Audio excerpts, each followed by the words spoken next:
Hari ini bertepatan dengan Hari Kesehatan Nasional. Tentunya kita sudah sering mendengar istilah pola hidup sehat. Namun, sejauh mana kita memahami istilah ini, saya kali ini akan berbincang bersama Dr. Suito Indra, dokter penyakit dalam konsultan hati dan pencernaan. Sebetulnya apa definisi dari pola hidup sehat? Ada 5C di dalam hidup sehat itu yang membuat orang bisa hidup sehat, yaitu satu adalah cukup. C itu cukup makan. Tentu dalam hal ini makan makanan yang baik. Kemudian cukup istirahat, cukup relaksasi, dalam hal ini terkait dengan hiburan. Kemudian cukup berolahraga. Bagaimana pola hidup sehat? Pola hidup sehat itu artinya orang yang melakukan suatu aktivitas berdasarkan kelima C ini tadi. Makan yang baik, cukup berolahraga, cukup beristirahat, dan juga cukup relaksasi. Tapi kalau kita melihat kondisi saat ini dok ya, di mana teknologi semakin maju. Ketika orang butuh makanan tinggal pesan lewat smartphone. Atau orang mungkin lebih sering menghabiskan waktunya dengan smartphone, apalagi mungkin lebih banyak aktivitas di rumah.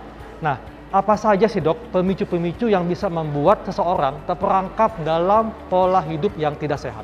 Memesan makanan cukup dari rumah, kemudian aktivitas hiburan dia melakukan dari rumah, dan hanya istilahnya kata kita olahraga jari saja. Betul. Nah, kalau olahraga jari saja tentu aktivitas fisiknya kurang. Dalam hal ini kekurangan di dalam gerak. Nah, kurang gerak itu juga membuat seseorang itu cenderung dalam kondisi yang kita sebut sebagai sedental, suatu pola hidup yang kurang gerak. Nah, itu biasanya cenderung membuat seseorang itu menjadi gemuk, ya, otot-ototnya tidak terlatih, fungsi parunya juga tidak baik. Selanjutnya, apabila dia gemuk, muncul permasalahan lain, kecenderungan untuk menjadi fatty liver, perlemakan hati. Cenderung orang itu mudah GERD, mudah naik asam lambungnya, kemudian bisa gangguan buang air besar, tidak lancar, seperti begitu, sembelit.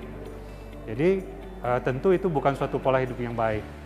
Nah, ada triknya supaya dia, walaupun dia harus di rumah dalam kondisi pandemi sekarang begini, mengurangi keluar rumah, memesan segala sesuatu melalui aplikasi lewat HP, dia tetap harus menjaga bahwa dia harus tetap olahraga, menyediakan waktu untuk olahraga, senam-senam, jalan pagi di lingkungan rumah dengan tetap protokol kesehatan yang baik, mengenakan masker, menjaga jarak, itu diperlukan untuk tetap memelihara kebugaran tubuhnya.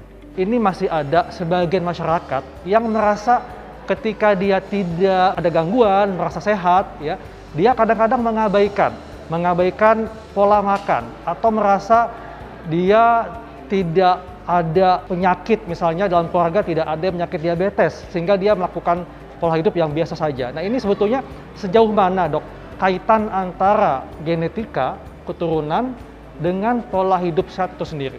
Kita bisa melihat ini dengan cara bagaimana kita melihat riwayat di keluarga. Karena gen itu seperti kita tahu, dia diwariskan dari orang tua ke anak-anaknya. Nah, dengan kita mengamati itu, contoh katakan seorang yang lahir dari keluarga yang banyak orang tuanya diabetes, tentu dia harus mengatur makanannya, menghindari karbohidrat tinggi, apalagi karbohidrat yang sederhana, gula-gula, dia harus hindari, harus batasin karbohidratnya lebih banyak, beralih ke sumber energi yang lain, misalnya yang protein, seperti begitu. Dia harus rajin berolahraga, ya, mengatur makan, banyak makan serat, sayuran, dengan begitu diharapkan bahwa dia akan baik. Begitu juga contoh katakanlah keluarga yang lahir dari orang yang sensitif terhadap makanan tertentu, katakanlah misalnya ada kelompok masyarakat yang dia sensitif gluten, katakan. Nah, kalau di keluarganya banyak yang sensitif gluten, dia juga harus mengamati apakah dia sensitif nggak dengan hal seperti itu.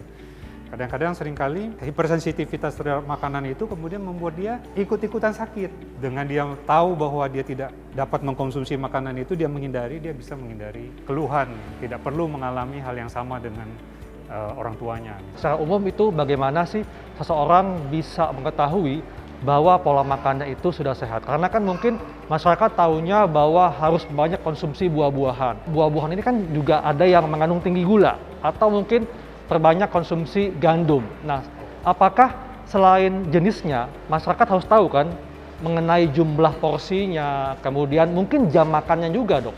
Makanan yang baik itu adalah makanan yang bervariasi. Jadi makanan bukan monoton. Nah, cuma permasalahan di kita ini punya kecenderungan bahwa kemudian menjadi monoton makanannya. Contoh katakanlah orang yang sukanya fast food, dia hari-hari makan fast food karena keterbatasan akses terhadap makanan yang bervariasi, misalnya adanya di tempat kerjanya, begitu dia makannya itu saja. Tapi yang paling baik adalah seperti yang kita belajar dulu dari guru-guru SD kita sudah diajarin, ya kan, 4 sehat 5 sempurna. Cukup sumber energi, cukup serat, ya, cukup protein, cukup vitamin, nah, yang seperti begitu. Variasi yang banyak, makanan harus bervariasi. Lalu bagaimana dengan perilaku aktivitas olahraga, Dok? Mungkin banyak orang yang mengaku sudah olahraga di kantornya seminggu sekali tiap Jumat 30 menit. Namun setelah itu kembali melakukan pola hidup yang biasa saja. Nah, ini bagaimana, Dok? Ya, kalau mengenai olahraga itu yang paling penting adalah dilakukan secara rutin. Supaya kita dapat mencapai kebugaran tertentu yang kita harapkan. Kalau olahraga seminggu sekali, tidak akan mencapai tingkat kebugaran yang kita harapkan itu. Yang disebut olahraga rutin, minimal 5 hari dalam seminggu. Untuk kesehatan, kita berolahraga sampai bugar, sampai kita merasa badannya segar. Dan biasanya tidak perlu olahraga yang terlalu berat, olahraga sedang-sedang yang mampu kita lakukan. Sebaiknya dilakukan rata-rata satu sesi olahraga adalah sekitar 1 jam, 1 jam setengah. Itu sudah cukup, tapi yang paling penting adalah rutin. Untuk jenisnya, apakah harus yang kardio atau kombinasi dengan weightlifting? Untuk jenis olahraga sebenarnya harus disesuaikan dengan kondisi fisik seseorang. Seorang yang misalnya katakanlah dia berat badannya berlebih, tentu dia harus kardio untuk mencapai kebugaran tertentu. Tetapi kalau misalnya katakanlah orang yang usianya agak mulai 40, 50, di mana badan dia mulai kaku-kaku, otot-ototnya, mungkin dia akan lebih mendapat manfaat lebih dengan olahraga yang seperti stretching. Stretching akan mungkin dia ikut yoga, mungkin dia senam kesehatan, seperti begitu. Nah, sebaliknya kalau orang dengan tubuh yang agak kecil, dia bisa tambahkan dengan lifting, dengan mengangkat beban supaya mempunyai proporsi tubuh yang lebih baik, meningkatkan rasa percaya diri dia. Cukup banyak orang yang menganggap bahwa yang penting kualitasnya, bukan durasinya. Nah, sebetulnya pola istirahat itu yang baik seperti apa, Dok? Apakah durasinya dan kualitasnya atau bagaimana? Kalau kita ingin melihat yang mana yang paling penting, dua-duanya penting. Jadi kualitas tidur itu penting sekali. Karena apa? Ada orang yang dia tidur jangka waktu panjang, ternyata dia ngorok misalnya, terganggu. Jadi hambatan pernafasan di dalam saluran pernafasannya, bangun dia tidak segar. Itu juga tidak baik. Jadi kualitas tidur harus baik. Kemudian yang kedua, durasi. Durasi juga penting. Artinya, kalau dia biasa tidur 8 jam baru cukup, kemudian dia tidur 4 jam, tentu itu membuat dia terganggu aktivitas setelah dia bangun tidur itu. Tetapi durasi itu bervariasi antara satu orang dengan orang yang lain. Ada yang dia dengan 4 jam saja tidur, dia merasa sudah cukup, badannya sudah bugar. Ada yang dia perlu 8 jam. Jadi ini secara genetik memang bervariasi. Jadi kita tidak bisa mengatakan berapa jam yang lama durasi yang cukup untuk orang tidur, untuk orang tertentu, tergantung genetik dia. Yang bagaimana kita melihat cukup atau enggak, baik atau enggak?